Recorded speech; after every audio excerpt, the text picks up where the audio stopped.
Point समझना है। बेटा तुम खड़ी क्यों हो क्लास में? सीट नहीं मिल रही, आगे आ जाओ, थर्ड लाइन में आ जाओ, थर्ड लाइन में बैठा लो बेटा इसको। फिर तेरी बहन को जब कोई कहेगा यहाँ आके बैठ जा, फिर अच्छा लगेगा? थोड़ा लिमिट में रहना चाहिए ना। बैठ जाओ बेटा। चलो अपने देखो, अपने व्यवहार को ऐसा रखो जैसा तुम दूसरे के साथ करो, तुम्हारी बहन के साथ वही होगा। यहाँ नहीं, जहां वो कॉलेज में जाएगी वहां होगा, बस में होगा, ऑटो में होगा। समाज सबसे मिलके बनता है। तुम घटिया हो ना किसी के लिए, तो तुम्हारी बहन के लिए 100% कोई ना कोई घटिया। भगवान जो है कर्मा रिटर्न्स बैक है, ये सीधी थ्योरी है ये। और ये मैं अपने लिए भी मानती हूँ, मैं अपनी बेटी के लिए भी मानती हूँ। मैं जैसा कर रही हूँ ऐसा ही मेरे साथ होगा, या मेरे घर वालों के साथ। तुम जैसा कर रहे हो ऐसा तुम्हारे भाई बहनों के साथ होगा ही होगा। हम किसी भी बेटी के साथ गलत करेंगे ना, तो अपने आप को इसके लिए तैयार रखना कि मेरी बहन भी पढ़ने निकलेगी। आज छोटी है तो कल निकलेगी। चाचा की बेटी, मामा की बेटी, ऐसा नहीं कोई घर में रिश्ते ही ना हो, माँ भी तो होगी। जैसा तुम कर रहे हो ऐसा तुम्हारी माँ के साथ जरूर घटित हुआ होगा। अब तुम कर रहे हो। बड़े अच्छे कई एड्स हैं, उसमें एक जवान लड़का ना सीटी बजा रहा होता है, तो उसकी माँ, देखा तुम लोगों ने वो, उसकी माँ कहती है बेटा मत कर। तुम्हारी उम्र का था वो लड़का, उसकी माँ लगा लो मेरी एज की मुझसे 2-4 साल बड़ी होगी, क्योंकि जो बच्चे 20 के हैं उनके माँ 40-45, उनकी माँ 45 साल तक की होती हैं। तो लगातार सीटियां बजा रहा है, उसकी माँ उसको कहती है बेटा मत कर। वो इरिटेट हो जाती है, तो फील करता है कि मेरी माँ ऐसा क्यों, मतलब क्यों चिढ़ रही है सीटी बजाने से, घर में बैठ के बजा रहा था सीटी।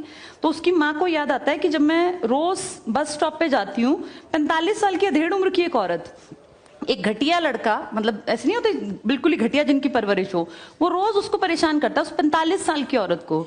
तो उसको फिर फील होता है कि ये मेरा बेटा जो हरकत कर रहा है ये उस लड़के से मेल खाती है। बहुत अच्छा ऐड है, उसका एसेंस बहुत अच्छा निकल के आता है कि एक्सप्लॉयटेशन सिर्फ जवान लड़कियों का नहीं होता। आप गलत कर रहे हो ना, कोई आपकी माँ के साथ, आपकी बहन के साथ कहीं ना कहीं कोई गलत करेगा फिर। इसलिए समाज को अच्छा बनाओ, क्लास को ऐसा बनाओ, कोई लड़की वहां से अगर आ रही है और तुम कह रहे हो यहाँ आ जा, तो ये ठीक है। ये अपने आप सोच के देखो, ये हमारी परवरिश को भी दिखाता है कि हमारी परवरिश कैसी माँ ने की है। अपनी बेटियों को जितने हम संस्कार देते हैं ना, उससे ज्यादा बेटों को देने चाहिए, क्योंकि गलत करने वाले लड़के ही तो है ना, किसी के प्रति गलत कमेंट करने वाले। ये ठीक नहीं होता।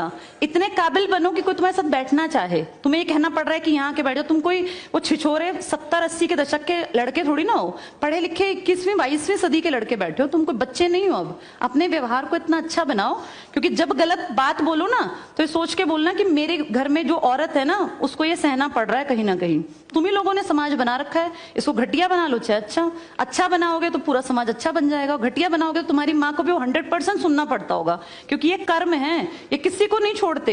तुम सबको 4 दीवारी में नहीं रख पाओगे। तुम्हारी माँ को भी कहीं ना कहीं बाहर निकलना पड़ता है, चाहे वो मार्केट सब्जी लेने जाती हो, गाँव में रहते हो तो गली में तो निकलती है ना, उसको भी सुनना पड़ता होगा, क्योंकि समाज बनाने वाले तुम ही लोग हो।